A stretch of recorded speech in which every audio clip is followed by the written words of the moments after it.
Olá, queridos, graça e paz a todos aqueles que em todos os lugares invocam o nome do Senhor. Seja muito bem-vindo. Estamos dando início a mais uma série de pré-aulas aqui da EBD de Camboriú, Santa Catarina, sul do Brasil, cujo intuito é auxiliar aos nossos professores, educadores cristãos, nas suas mais distintas faixas etárias e dessa maneira poder contribuir para que os nossos queridos irmãos possam desenvolver com excelência, para a glória de Deus, junto às suas classes, o trabalhar dos conteúdos propostos para essa nova revista. E estaremos iniciando então a lição de número 1 da nossa revista desse quarto trimestre de 2022, cuja temática é a justiça divina, a preparação do povo de Deus para os últimos dias no livro de Ezequiel. Portanto, nós iremos estudar a biografia, as profecias, o contexto histórico e a vida de modo muito especial, com todas as implicações que caracterizam o exercício do profetismo dentro do cenário do Antigo Testamento, com todas as suas dificuldades e peculiaridades. Iremos perceber algumas similaridades, algumas semelhanças profundas entre a fala do profeta Ezequiel, mas também perceberemos que ele tem traços de personalidade que aparecem de forma muito destacada no exercício da sua fala enquanto profeta. E para a lição de número 1, Ezequiel, o atalaia de Deus. O nosso texto áureo diz o seguinte: porque se anuncio o evangelho, não tenho de que me gloriar, pois me é imposta essa obrigação. E ai de mim se não anunciar o evangelho. 1 Coríntios capítulo 9 e o verso 16. A nossa verdade prática, ela diz, além de guardar e cuidar a missão do atalaia, é anunciar tanto o julgamento divino como as boas novas. O profeta, ele é uma simbiose, uma mistura equilibrada e medidas exatas de alguém que tem coragem de confrontar, denunciar e declarar, proclamar sentenças de Deus, mas também, ao mesmo tempo, é uma presença médico-terapêutica. É aquele que chora, compartilha e sente os impactos daquilo que profetizou. Uma prova muito clara disso no exercício do profetismo é a figura de Elias. Profetizou que não haveria chuva e o mesmo ribeiro do qual ele bebia secou-se também, porque ele não estava isento da mensagem que declarou a nação de Israel nos dias de Acabe e Jezabel. A nossa lição, ela vai trabalhar em 3 aspectos. Primeiramente, o tópico 1 sobre o livro de Ezequiel. O tópico de número 2 vai falar sobre o profeta propriamente dito. Temos alguns aspectos da sua identidade. E no tópico 3, sobre o atalaia. Essa é uma designação aplicada a ele, como também ao profeta Abacuque. Os dois são chamados de atalaias dentro do profetismo do Antigo Testamento. E nós vamos entender um pouco da dimensão que caracteriza a vida de um atalaia, literalmente enquanto um componente da sociedade bíblica, da sociedade hebraica, judaica, mas também a sua dimensão enquanto simbolismo profético para os nossos dias. Comecemos então pelo tópico de número 1, sobre o livro de Ezequiel. O livro de Ezequiel antecipa a tradição apocalíptica das Escrituras e pode ser dividido em 3 partes principais. A primeira, dos capítulos 1 ao 24. A segunda, dos capítulos 25 ao 32. E a terceira, dos capítulos 33 ao 48. Essa primeira parte, essas profecias foram entregues ao profeta antes da destruição de Jerusalém, do templo, e ocupam os primeiros 24 capítulos do livro. As primeiras mensagens proféticas de Ezequiel são dirigidas aos que habitavam em Jerusalém. E de uma forma muito característica, o profeta Ezequiel, em estado de êxtase e algumas vezes também com encenações teatrais características da sua postura profética, arrumava suas coisas, colocava nas costas, afirmando a todos que estava indo para o exílio. Então ele estava prenunciando o exílio que chegaria. E nessa parte está a visão inaugural do ministério profético de Ezequiel. Ezequiel tem um chamamento tremendo, lindo, espetacular e maravilhoso quando ele teve acesso à visão da glória de Deus. É uma das visões mais complexas do Antigo Testamento, aproximando-se, portanto, daquilo que é chamado de apocalíptica neotestamentária. Ele é o apocalipse do Antigo Testamento, porque na linguagem apocalíptica o simbolismo ganha profundidade, intensidade e, acima de tudo, isso caracterizará o seu livro. Portanto, na segunda parte desse livro profético, depois dos pronunciamentos de juízo contra Israel e Judá, os oráculos divinos são direcionados contra as nações vizinhas: Amon, Moabe, Edom, Filístia, Tiro, Sidom e Egito. Dos capítulos 25 ao 32, esse é o alvo das profecias do profeta Ezequiel. Então você percebe que quando ele tem a visão das rodas, isso tem uma revelação da soberania de Deus e da insignificância humana quando comparada à majestade de Deus. O homem, diante da soberania de Deus, ele nada é e ele nem mesmo consegue permanecer na presença do Senhor sem que o Senhor o sustente.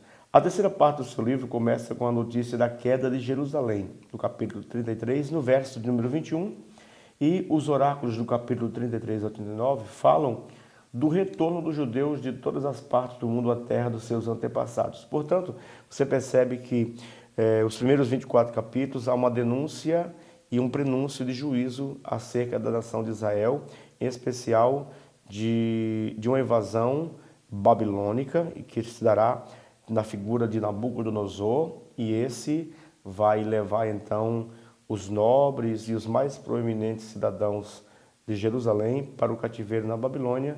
O rei da gestão atual também é levado cativo com a família real, e em seu lugar Nabucodonosor coloca uma espécie de rei fantoche, que é o irmão do rei que está sendo levado cativo para a Babilônia. Já na segunda parte, nós percebemos que há uma revelação de que Deus não governa apenas sobre o seu povo. O projeto e a proposta de Deus, a ética pronunciada e revelada ao povo de Israel, ela tem uma dimensão global e ela pretende deixar claro que Deus trará juízo sobre todas as nações.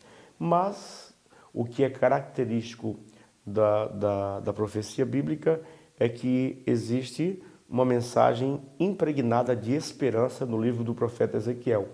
Do capítulo 33 ao capítulo 39, predomina as mensagens cheias de esperança, de retorno do exílio, da reconstrução da nação de Israel. E aí está um dos quadros mais lindos, aparece no capítulo 37, o famoso capítulo do Vale de Ossos Secos, que não está falando de avivamento, como muitas vezes a gente vê alguns dos nossos queridos irmãos bem-intencionados, mas mal contextualizados, usá-lo para descrever um suposto avivamento do Espírito. O texto em apreço, Ezequiel 37, fala especificamente da restauração nacional, da restauração de Israel enquanto povo. E isso começou a cumprir-se no ano de 1943, quando o voto de Minerva, dado por Oswaldo Aranha, representante do Brasil na ONU, reconhece, portanto, a independência da nação de Israel. Então, de todas as partes do mundo, há uma migração para Israel. O povo volta. Então, perceba que a dimensão e o alcance da profecia bíblica é tremendo, é assustador, é impactante. Quem imaginaria que o que Ezequiel profetizou, o que Jeremias profetizou, o que Daniel profetizou, aconteceria séculos depois das suas partidas desse planeta? E nós vamos perceber que, portanto, a partir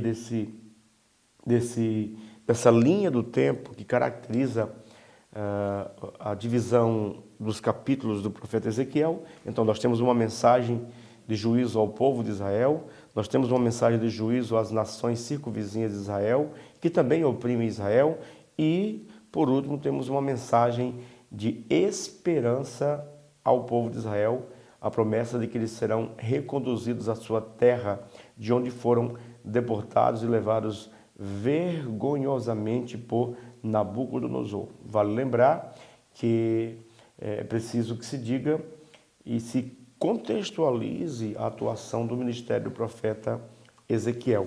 E eu quero trazer aqui alguns adendos, algumas informações que a gente pesquisou para que você possa, então, ser auxiliado na elaboração e aplicação da sua aula, né? Ezequiel ele foi levado para o exílio babilônico exatamente no ano 597, né? Logo após o imperador Nabucodonosor ter tomado Jerusalém. E na ocasião foi deportado o rei de Judá, como a gente mencionou anteriormente, o rei Joaquim, sua família, a família real toda. Agora, é interessante que ele levou os habilidosos artesãos, ele levou aqueles que tinham letramento, passado por um processo de letramento, portanto os escribas, e também levou nessa leva alguns sacerdotes e profetas. Vale lembrar que Ezequiel, estranhamente, ele é de família sacerdotal. Ele é filho, o texto bíblico de Ezequiel, capítulo 1, vai descrever que ele é filho de Buzi, o sacerdote. É estranho porque ele é um sacerdote, filho de sacerdote, de linhagem sacerdotal, que é comissionado para tornar-se profeta. É uma mudança radical. E vale lembrar que o seu chamamento se deu justamente quando ele já estava há 5 anos vivendo numa vila chamada de Tel Abib, perto de Nippur, na Babilônia, às margens do rio Quebar. Ele resolveu se instalar na terra do exílio, nas proximidades do rio Quebar. E ali, estando, antes do seu comissionamento, a sua esposa morre de forma repentina e o Senhor o proíbe de qualquer rito, né, relacionado ao luto. E literalmente isso era um prenúncio do que também aconteceria em breve com a nação. Deus o proibiu de expressar qualquer tristeza, luto pela perda repentina da sua esposa. E o seu chamado, como já disse, ocorre no 5º ano do cativeiro, e o profeta ele vivia em sua própria casa, né, onde os anciãos viam consultá-lo. Você pode verificar isso no capítulo 3, verso 24, no capítulo 8, verso 1, no capítulo 14, verso 1, no capítulo 20, verso 1, como também Jeremias, como era o seu contemporâneo, no capítulo 29, do verso 1 ao 7, faz referência ao fato de que, estando em sua casa, os anciãos de Israel que estavam no cativeiro, no exílio, vinham consultar ao profeta Ezequiel. Vale lembrar que eu quero, já entrando aqui no aspecto da sua biografia, eu quero trazer também algumas curiosidades, né? O seu ministério profético, ele se dá nos 3 primeiros capítulos, né? E há uma semelhança de Ezequiel 1, 2 e 3 com Apocalipse, capítulo 4 e o verso de número 16. E você perceberá, portanto, que é por essa razão que ele é chamado de o profeta apocalíptico do Antigo Testamento. Ele é responsável por aquilo que é conhecido como apocalíptica veterotestamentária, que se assemelha e que tem o seu pleno e cabal cumprimento na apocalíptica joanina do Novo Testamento, em especial no Apocalipse de João, quando das revelações que ele recebera na ilha de Patmos. E ele dizia: eu estava desterrado na ilha de Patmos por causa da palavra do Senhor. Quando abriu-se uma janela nos céus, ou uma porta, dependendo da expressão grega, e uma voz disse: sobe aqui. E ali foi dito a ele que era para ouvir, ver e registrar o que ele havia visto, né? A partir do capítulo 3, verso 23, os críticos de Ezequiel, o capítulo 4, verso 8 também, eu vou ler para você, que diz o seguinte: E eis que porei sobre ti cordas, assim tu não te voltarás de um lado para o outro, até que cumpras os dias do teu cerco. Vejam que eram expressões teatrais poderosíssimas para transmitir a sua mensagem profética. Porém, os críticos dizem que por conta disso querem descrever isso como traços de uma patologia mental, o que os críticos que ignoram completamente a dimensão espiritual da vocação profética, muito além da mera fala inspirada, eles querem afirmar que Ezequiel, portanto, tinha um transtorno mental. Nós sabemos que isso parte de uma leitura puramente humanista, né, ou liberal dos textos proféticos. Um detalhe que é preciso que se diga é que seu ministério durou entre 22 e 23.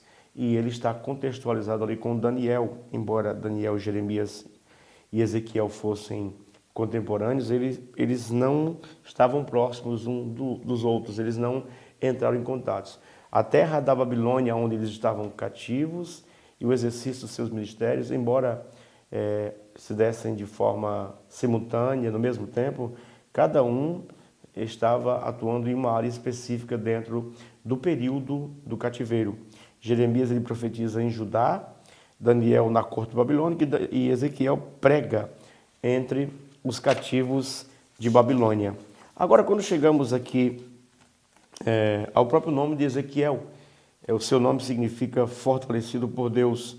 Isso descreve o fato de que Deus o sustentará de uma forma sobrenatural e sobre-humana, até porque a sua personalidade é uma personalidade extremamente complexa e era necessária para o encargo e o comissionamento para o qual estava sendo designado contra a sua vontade, mas obedecendo à vontade soberana de Deus, ele assim o faz. Vejam que ele também é um outro detalhe, é a sua procedência, né? Ezequiel era de Jerusalém e pertencia a uma família sacerdotal, nós mencionamos isso, portanto você vai perceber que ele tem grande familiaridade com o templo e com a lei de Moisés e com, em especial, com o Levítico, né? Onde ele é uma espécie de manual utilizado para a elaboração dos rituais no templo. Então você vai perceber que, embora seja profeta, muito do conhecimento de sacerdote que ele tinha aparece na sua mensagem profética. Isso é uma característica, porque nós temos um sacerdote e profeta em atuação. O ministério é profético, mas parte da fala é sacerdotal. E, por último, nós temos a sua condição como atalaia, como Deus o descreve. E essa expressão atalaia é uma palavra feminina de origem árabe, né? At-talaat, né? Que significa lugar alto, descrevendo a posição específica em que essas pessoas ficavam para poder desenvolver o seu ofício. Vale lembrar que a palavra profeta, navir, vem dessa expressão navir, significa borbulhar, ferver. Portanto, a ideia é de que aquilo que Deus colocava dentro de Ezequiel fervia e ele tinha que falar no tempo oportuno. Porém, por alguns momentos, Deus lhe fez ficar mudo. Que coisa impressionante. Algo semelhante aconteceu com o profeta João Batista, né? Ou melhor, com o pai de João Batista, que ficou mudo até o nascimento de João Batista. Ele é chamado de filho do homem, e essa expressão, Ben Adam, né? Aparece 93 vezes ao longo do livro, e 6 vezes só no capítulo 3. Nenhum outro profeta recebe esse título. Isso faz lembrar a natureza humana fragilizada e pecadora, ao passo que Deus é Senhor da glória. Somente o Senhor Jesus usava esse título, se referindo a si mesmo nos 4 evangelhos a partir de Mateus 8 e 20. O Filho do Homem. Por daí você percebe que Jesus, ele, quando atua como pregador, mas também como profeta, ele está seguindo uma linhagem profética, que havia algumas linhas proféticas, e ele se identifica como Filho do Homem, título atribuído somente, portanto, ao profeta Ezequiel. Agora, o que esse atalaia fazia, né? A função do atalaia Ela é descrita em 2 Samuel, capítulo 18, do 24 ao 27, e 1 Reis 9, do 17 ao 20, e melhor ilustrada pela parábola de um militar posto como sentinela. Essas atividades são empregadas no Antigo Testamento aos profetas de maneira metafórica, por causa da responsabilidade da sentinela militar e do profeta de avisar sobre o perigo do povo. Agora, algumas coisas que eram exigidas para que você fosse um atalaia. O atalaia não podia ser sonolento, portanto ele era alguém de permanente vigilância.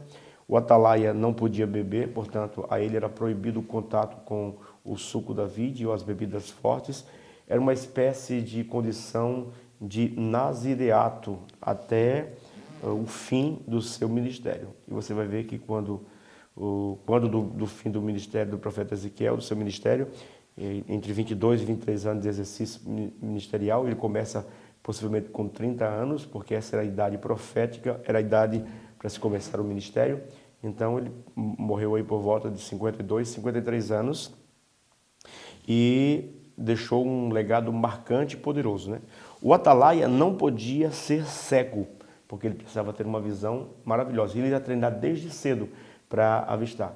Nós somos criados em apartamentos, e isso, à luz da neuropsicologia, né, isso afeta aquilo que é chamado de neuroplasticidade psíquica, né? A gente acaba tendo a nossa capacidade de visão comprometida. Mas, por exemplo, alguém que mora na savana africana tem uma visão muito maior do que a minha, que moro em uma casa pequena, um apartamento, tendo um pequeno complexo urbano em que a minha visão constantemente está bloqueada ou limitada a paredes, a concreto. Então, a visão humana pode chegar até 2, 3 quilômetros, né?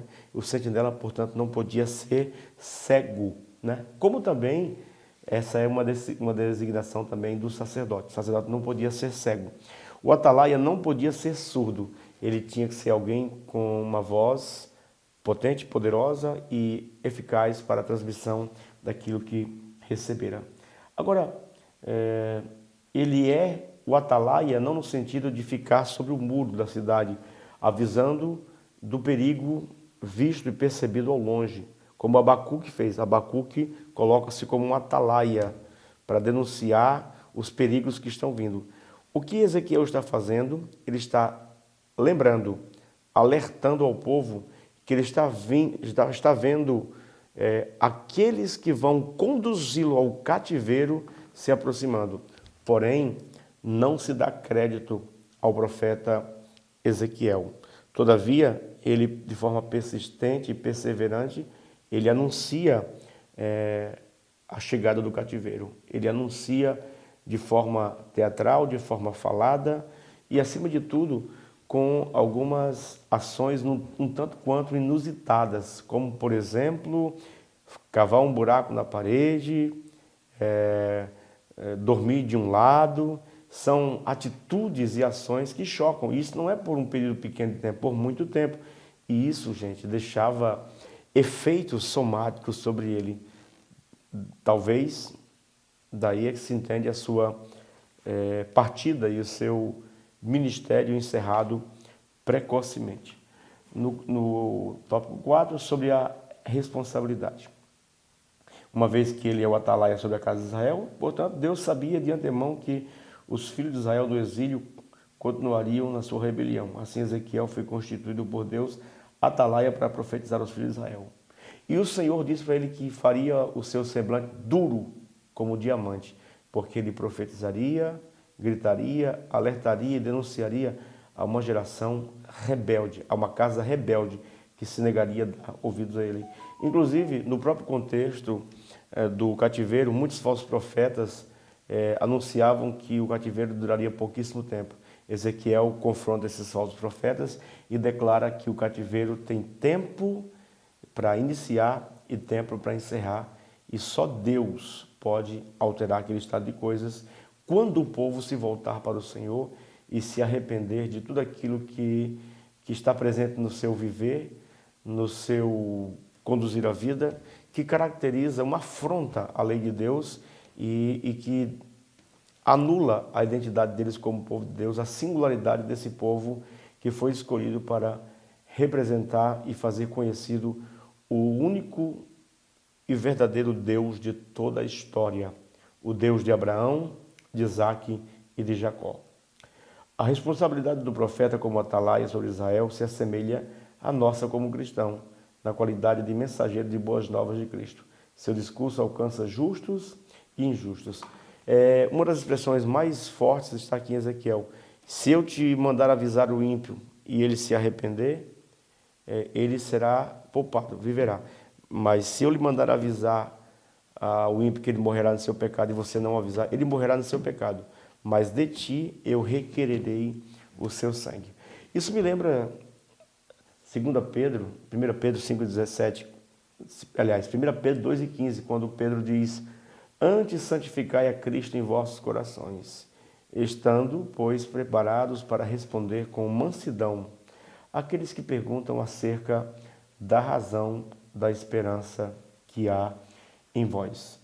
E, portanto, a partir da leitura do profeta Ezequiel, nós entendemos que também temos uma postura profética na dispensação da graça, da qual somos profetas. Lembrando que 1 Pedro 2,9 diz que somos uma nação eleita, um povo adquirido, um sacerdócio real. Ou seja, o reino de Deus é um reino de sacerdotes, mas também que tem essa dimensão profética, como o tinha o profeta Ezequiel. São duas as responsabilidades principais do cristão: anunciar o evangelho ao pecador e se cuidar para permanecer em Cristo até o fim. Isso pode ser muito observado nos conselhos de Paulo a Timóteo, quando ele diz o seguinte: ensinando estas coisas, serás bom ministro de Cristo. 1 Timóteo capítulo 3, verso 11. Ou seja, há uma mensagem que ele precisa anunciar às pessoas. Mas quando termina o capítulo, ele diz: cuida de ti mesmo e da doutrina, porque fazendo isso, te salvarás tanto a ti mesmo como aos que te ouvem. E no verso anterior, ele estabelece o padrão de excelência do reino de Deus. Seja o teu aproveitamento manifesto a todos. Agora, a responsabilidade do ímpio, dos versos 19 ao 27. Quando anunciamos o evangelho e o pecador rejeita a salvação em Cristo, tal rejeição vai testificar contra ele mesmo naquele dia. Quando você lê Atos capítulo 17, Paulo irá dizer: e Deus convoca a todos os homens que em todos os lugares se arrependam, porque tem determinado um dia em que com justiça há de julgar os homens, e deu prova disto, ressuscitando dentre os mortos o juiz, a saber, o seu filho. Portanto, é dito a Ezequiel: quer ouça, quer deixem de ouvir. E essa expressão, quem tem ouvidos para ouvir, ouça, ela vai ser empregada por Jesus também. Jesus segue na mesma trilha profética de Ezequiel. E essa expressão, quem tem ouvidos para ouvir, é uma fraseologia muito similar em Ezequiel e que Jesus se apropria dela para o exercício do seu ministério. A nossa conclusão diz: o nosso compromisso diante de Deus é pregar o evangelho e não converter as pessoas, pois quem as converte é o Espírito Santo. O Senhor mandou-nos pregar a palavra, como Deus falou ao profeta: quer ouçam, quer deixem de ouvir. Continue anunciando a mensagem, é o que devemos fazer com oração e guiados pelo Espírito Santo. Boa aula a todos e que você possa aplicar essas particularidades do profeta Ezequiel à realidade do seu ambiente educacional. Deus abençoe a todos atenciosamente. Pastor Lucia Freitas.